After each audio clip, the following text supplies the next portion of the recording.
question of too big to fail and the taxpayers ultimately footing the bill. As part of the reshaping landscape, do you think that issue has been fixed?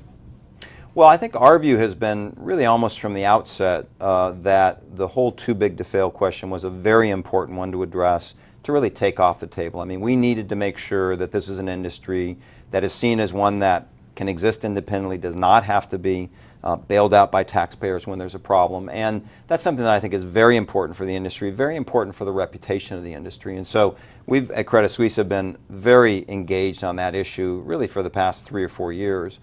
I think actually there's been a tremendous amount of progress made in that area, different in different parts of the world, but actually really around the world there's tremendous progress towards that. And I think we are clearly in many countries and in many parts of the world, I think we're in a place where we can say that the taxpayer is no longer on the hook for a bank if it has a problem, that we have a way to actually recapitalize a bank without impacting the economy, without impacting people's jobs and growth rates in economies. We still have a little further to go before we really have a comprehensive solution across all the different markets, which is something that's important to get to.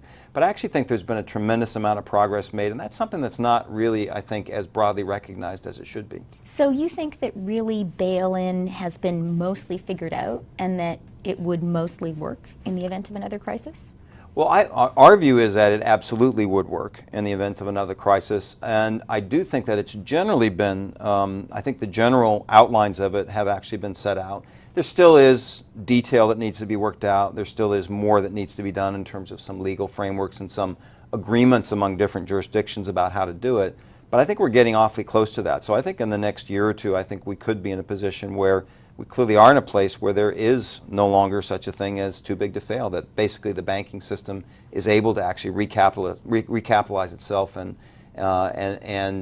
really make sure that that's done without any disruption to the economy and to the broader growth and jobs around the world.